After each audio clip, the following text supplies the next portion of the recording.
এক গ্রামে বাস করত দুই ভাই, রাজু এবং দীপু। একটি দোকানে তারা মেকানিকের কাজ করত। তারা অনেক পরিশ্রমী ছিল।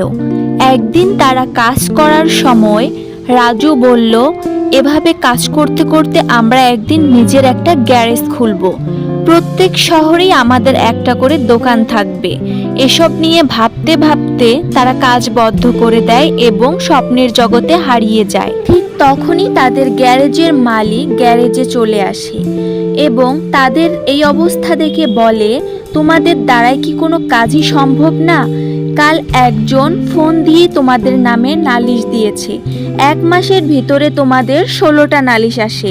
এখনই বের হয়ে যাও বলে ওদেরকে দোকান থেকে বের করে দেয়। বাসায় শুয়ে শুয়ে তারা দুই ভাই ভাবতে থাকে, আমরা তো সব সময় মন দিয়ে কাজ করি, তাহলে আমাদের বের করে দেয় কেন ওরা? কারো কাছে আমাদের মূল্য নেই। তখন তারা বুদ্ধি করে যে তারা নতুন একটা গ্রামে যাবে হুজুর সেজে এবং সহজে সেখান থেকে টাকা ইনকাম করতে পারবে। যেই কথা সেই কাজ। পরের দিন তারা দুজনে চলে যায় একটা গ্রামে। সেখানে তারা মুসাফির বেশে আশ্রয় নেয় নিকটস্থ একটি মসজিদে। তারা দুজন সবার সামনে এমনভাবে নিজেকে প্রেজেন্ট করে যে তারা 5 ওয়াক্ত নামাজি, আল্লাহওয়ালা লোক, সবসময় আল্লাহর ধ্যানেই থাকে। সবাই তাদেরকে দেখে এটাই বিশ্বাস করে তারা হয়তো ধার্মিক লোক। এভাবে তারা গ্রামবাসীকে ঠকিয়ে তাদের কাছ থেকে অর্থ আত্মসাৎ করতে শুরু করে। এভাবে দিনের পর দিন কেটে যাচ্ছিল।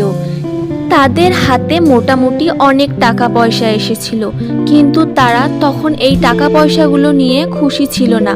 সব সময় তাদের মধ্যে অনুতাপ বোধ মনে হচ্ছিল যে তারা অনেক পাপ করেছে এবং পরবর্তীতে সেটা তারা বুঝতে পেরে তাদের পাপকর্ম সবার সামনে স্বীকার করে এবং ইসলাম ধর্ম গ্রামবাসীরা যখন বুঝতে পারে যে এই দুই যুবক তাদের পাপকর্ম স্বীকার করতেছে এবং আল্লাহর কাছে ক্ষমা চাচ্ছে, তখন তারাও তাদেরকে ক্ষমা করে দেয়। প্রিয় বন্ধুরা, আজকের গল্পটি যদি তোমাদের ভালো লাগে অবশ্যই একটা লাইক, কমেন্ট অ্যান্ড সাবস্ক্রাইব করুন।